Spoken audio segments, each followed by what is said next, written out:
So I'm going to give you a run through of what's been going on in markets in 2025 so far, with a few thoughts about what it means for the future.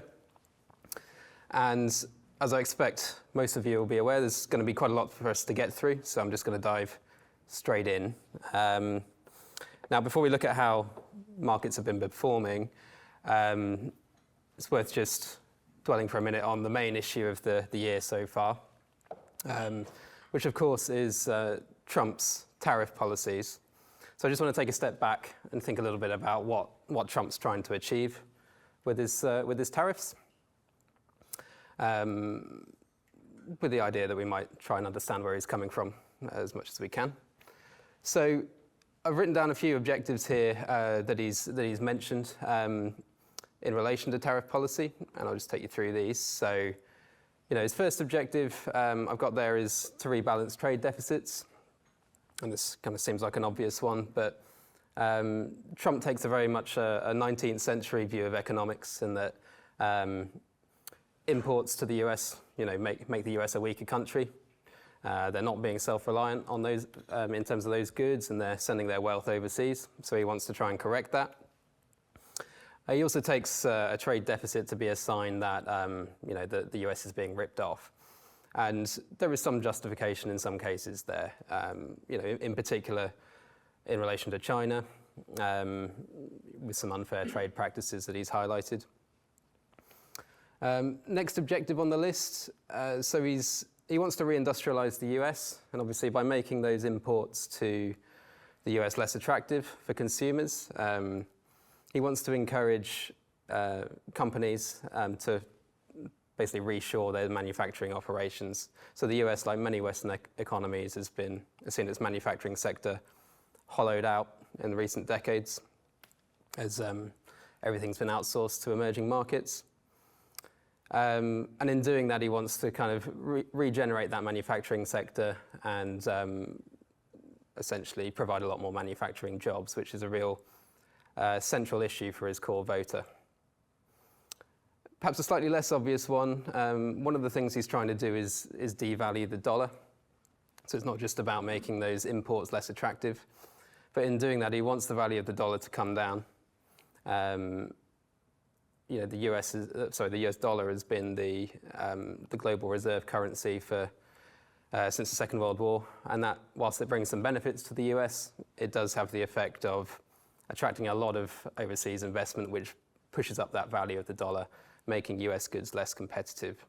And if he can bring that down, he thinks that he'll be able to make US goods more attractive to overseas consumers.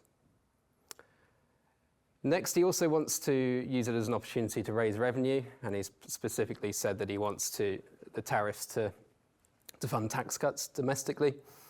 Obviously, the big question around this is who's actually going to be paying for the tariffs. Trump's been very clear that he thinks that the tariff will be paid by the overseas exporters. It seems more likely, however, that at least, a large portion of it's going to be paid by importing companies through lower profits, and ultimately the consumers through higher prices. So whilst there could be tax cuts, it might not necessarily make the population better off as a whole. And then the one that fits less easily along the rest of this list would be part of the appeal of tariffs for Trump is that so far at least he's been able to enact them through executive order, so he doesn't have to go through Congress.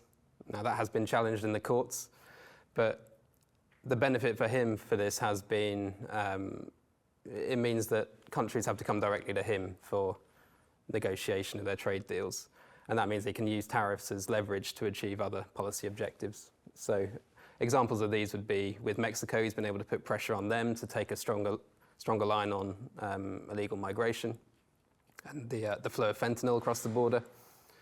But also with NATO allies such as the EU and Australia, he's putting pressure on them through this to boost their defence spending to reduce NATO's reliance on the US. Now, it's quite a varied list of objectives, and you can see actually that some of these could quite easily come into conflict with one another, and that's just made it quite difficult for markets to really see what the direction of travel is here, which has led to some pretty volatile market reaction. the other thing is that, Trump's desire to carry out these negotiations in public has meant that there's been an awful lot of news, and it's probably significantly contributed to a damaging confidence in consumers and businesses in the US. So irrespective of where tariff policy ends up, there is a risk to the US that actually the credibility has been damaged, and it could damage long-term economic prospects. Now, all of this would be bad enough, but actually going into 2025, there were a number of other challenges facing investors. In particular, the US equity market's been on an extremely strong run, and valuations are starting to look quite stretched going into all of this. It's also highly concentrated in those tech stocks that have been really driving markets forwards in recent years. So really, the US market was always going to be quite vulnerable to bad news coming into that mix. We also have a number of geopolitical risks bubbling under, and in the slightly longer term, we have significant fiscal pressures for Western governments facing stagnating economic growth and high debt burdens. And we're going to talk about the UK in that context a bit later. So how has the market reacted? So this slide tracks the performance of the S&P 500. That's the index of the top 500 listed US companies. And it takes us from the end of last year through to the end of May. And the purpose of the slide really is to just overlay all of the different kind of news stories that have come out. We've done our best to put as many of those on as we can and track how that might have moved markets. And I guess the first thing, I'm not going to go into detail on all of these, but the first thing to note is just how much news flow there has been. Trade negotiations are usually carried out behind closed doors. So it's quite unusual for the market to have to digest this much information in relation to trade policy. Let's go through the key events then. So we have, obviously, 20th of January is when Trump sworn into office. Actually, the first big story to hit markets wasn't tariff related. It was actually the emergence of DeepSeek in China, which demonstrated that Chinese companies could start to compete with the US-based AI giants. That really rattled markets, so particularly the tech sector. But actually at that stage, whilst tech stocks sold off significantly, it was more of a rotation within the US equity market. So other sectors benefited from those capital flows. But the market was already quite nervous when Trump started to make his first announcements on tariffs. And he started off by focusing on China, and perhaps more surprisingly, his biggest trading partners, Canada and Mexico. Against this backdrop then, markets actually started to peak towards the end of February, and they'd actually sold off by around 10%, even prior to Liberation Day, as the tariff news kept coming. Liberation Day at the beginning of April then, this is where he made his announcements of the very broad brush reciprocal tariffs. And I think the market was really, whilst it had been well trailed, the market was very much surprised by the sheer scope and the level of these tariffs. And you can see that's when the real sharp sell-off started. So the market fell by about 10% over the space of a few days. Now, if we're looking at that peak to trough, it's actually a sell-off of about 19% in total, which takes us into market correction territory. Now, that's a pretty big sell-off, but actually it's worth saying that market corrections do happen on average every 2 years or so. So it's not completely out of the ordinary. But it did seem to be enough to actually spook Trump a little. And it was a few days later when he announced the 90-day pause. Sorry, I've circled the wrong one there. The 90-day pause on the reciprocal tariffs, albeit whilst escalating with China. Subsequently, there was a lot of news coming out about escalations and subsequent de-escalations, mainly with China, but also with the EU. There was the trade deal between the US and the UK, so that's the first trade deal the US had managed to strike. But actually, whilst there was volatility around this news, the market seems to be recovering at this stage, and we've moved into a phase that could be characterized by what's been called the taco trade. So that's the idea that Trump always chickens out. So traders are actively buying stocks on the news on the bad tariff news in anticipation of a climb down a few days later. And actually this has led us to a position where, despite the fact that the reciprocal tariffs are just on pause, and wherever we end up, it's likely that it'll be in a world where tariffs are significantly higher than they were before, the market is actually trading above that Liberation Day level, the pre-Liberation Day level. And this has only been helped, I think, by the fact that the US International Trade Court has come and ruled that those reciprocal tariffs are illegal. And that's an issue that's going to be rumbling on for some time to come. So the market's recovered, and you could say that this is actually quite an optimistic view, and perhaps there's still quite a lot of risk baked into this system, particularly now that the idea of the taco trade is public knowledge, and it's certainly been raised at the White House. Moving on, though, if you want to get an idea for how worrying this time has been for investors, it's always instructive to look at the VIX index. So I'm looking at this chart on the left-hand side here. Now the VIX is essentially an index based on the pricing of derivatives on US stocks. And the idea here is that investors are willing to pay more for derivatives, which can protect them against market moves at times when they're highly uncertain about the direction of future stock prices. And what you can see from this is that the VIX had a significant spike in April at the height of the tariff news. And it actually took us above the 99th percentile over the last 10 years. So this has been a pretty significant volatility spike. The chart also shows, however, that subsequently the market has normalized somewhat. It's trading at slightly elevated levels of volatility, but we're much more within the normal range. Now, given the news, and I've obviously been very US focused so far, you'd be forgiven to thinking that this was a universal sell-off. But actually, if you're invested in other equity regions, the story was actually very different. So the chart on the right-hand side here, we have the purple bars showing returns on regional indices. And what you can see is, whilst the US crept into positive territory for the year so far, this is over 2025, despite that volatility, the big beneficiaries of this turmoil have been probably the UK and particularly Europe. So Europe's had a really stellar year so far with returns of 11.2%.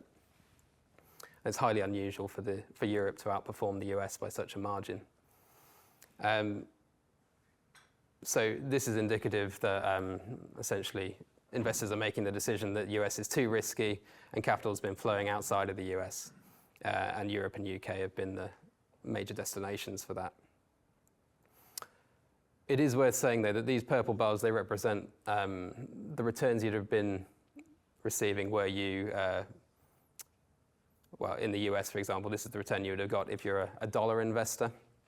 Now, for UK investors, those of us who aren't protecting our currency exposure, the story is actually very different. And I know Graham was wondering how this is going to be affecting his pension pot. Well, here's the answer, Graham. I don't know if you're hedging your currency exposure. But yes, if you're invested in global equity, chances are you've got a significant exposure to the US. It makes up about 70% of the global index. And the pink dots here show you what the pound sterling returns were. And actually, if you're a sterling investor in the US, you're still sitting on a 6% loss for the year so far. And that's because the US dollar has weakened substantially in this time. Again, indicative of those capital flows away from the US to other regions.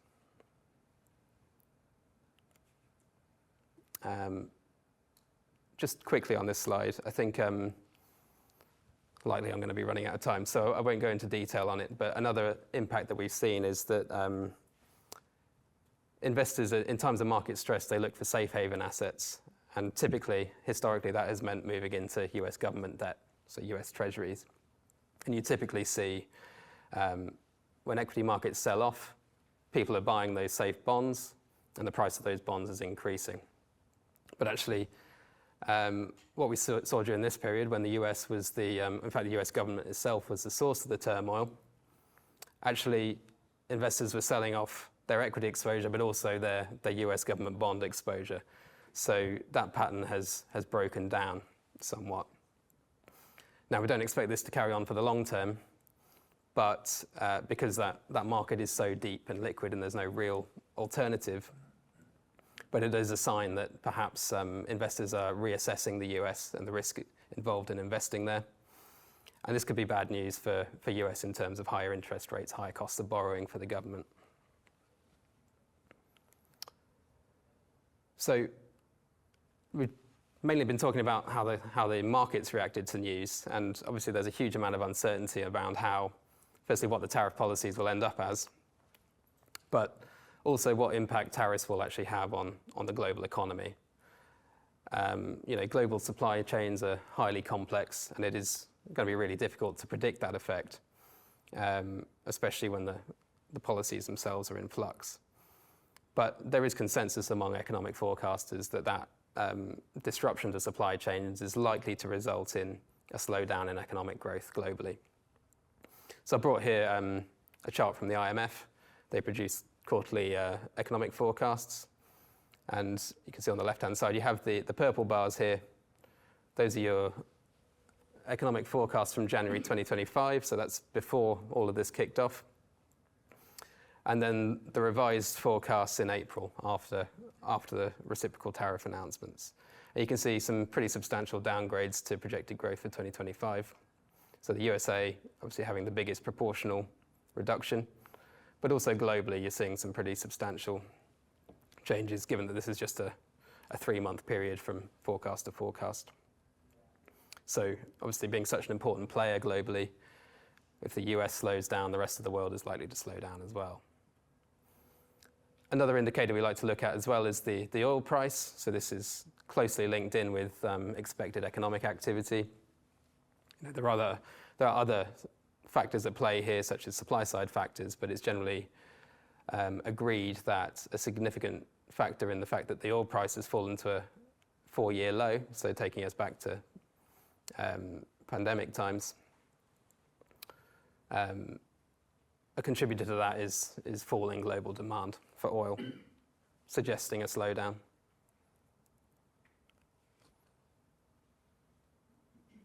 Okay, and the last slide on markets then. Just wanted to bring it a bit closer to home, talk about the UK. So going into 2025, the main item on the agenda really for the UK has been the government's efforts to stimulate economic growth. Obviously, the economy has been stagnating in recent years. Productivity is low or lagging our peers. And the government's trying to borrow to invest, essentially to kickstart some growth, but at the same time they're balancing a high debt burden with debt standing at about 100% of GDP. And the cost of borrowing is much higher than it was a few years ago. So quite a tricky balancing act there. Now, there was some good news for the government actually, no, before I go on to the good news, I guess it's worth just dwelling on the spring statement, which kind of illustrates the pressures that they're under. So we saw rising interest rates and downgrades to UK's growth outlook, which meant that in order to balance those books, the Chancellor had to make some spending cuts in the spring statement this year, and that was coming, only about 6 months after the last budget. The good news, though, was that actually for Q1, growth came through pretty strongly, so 0.7% growth in GDP. That was higher than expected.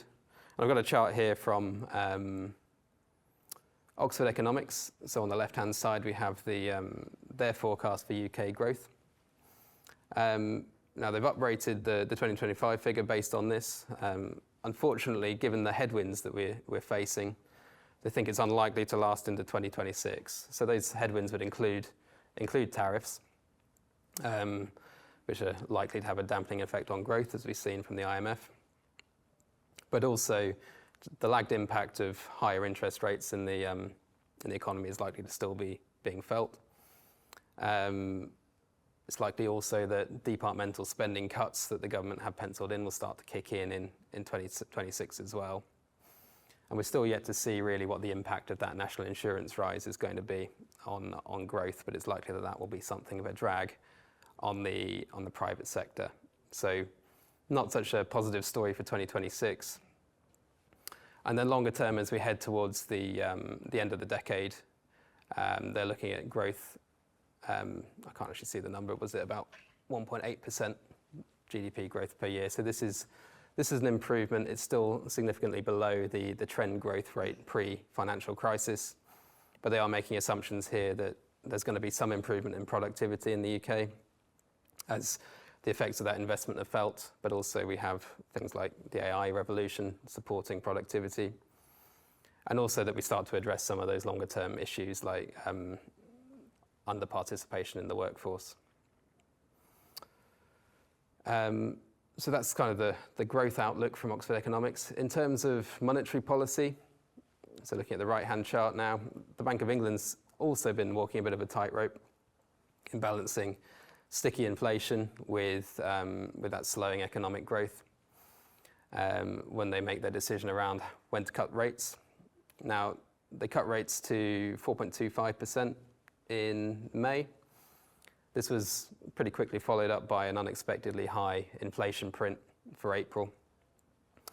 Now, inflation came in above expectations, but it's also at 3.5%, so it's still well above that 2% target that they have.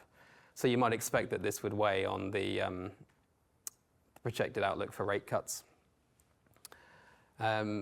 The Oxford Economics view, though, is that actually rate cuts will probably continue at a similar rate to where they've been now, and this is because that pressure from tariffs is likely to slow growth down.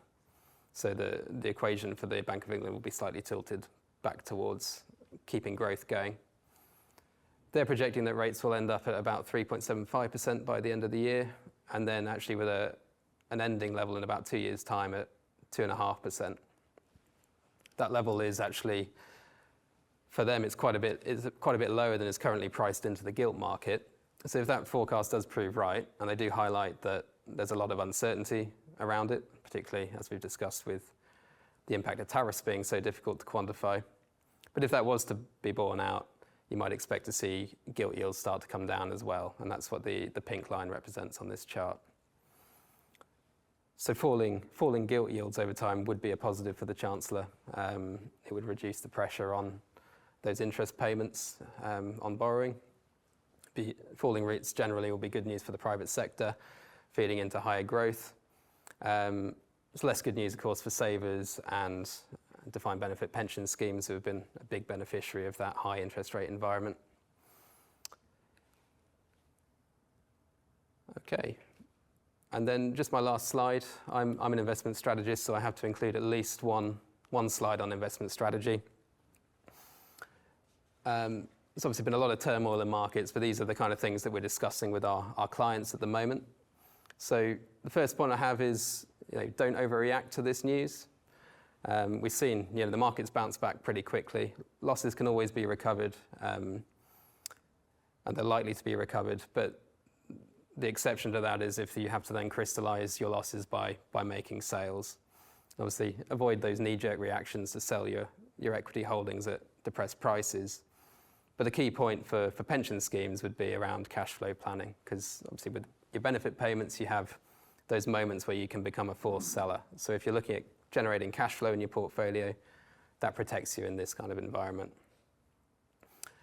Next point, it's obviously important to stay diversified. That would be within equity. So it's worth understanding what your exposure to US equity is and whether that can be trimmed or should be trimmed.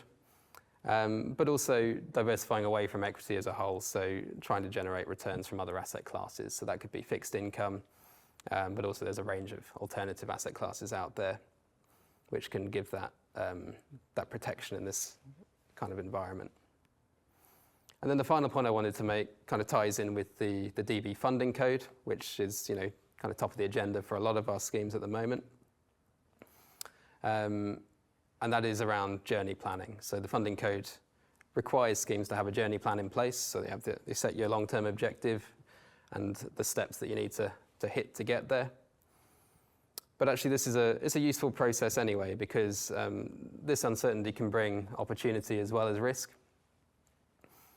And if you know your journey plan and where you want to be in the next step, it enables you to be quite opportunistic. So if, for example, markets did outperform expectations and you knew the next step in your journey plan, it streamlines that decision-making process, so you can make your move quicker and lock in those gains. You can take this as far as automatic funding level triggers, but even just having a plan can help you to be nimble. And then if you wanted to take it a step further, we also have clients who are looking at scenario testing, so looking at, in the future, what could be those adverse outcomes in the market, or even the positive outcomes. And that really helps you to plan ahead. If something like that happens, what kind of steps would you take? And it also helps you to identify your risk exposures up front, to see if you've got any that you can trim back to make your portfolio more resilient.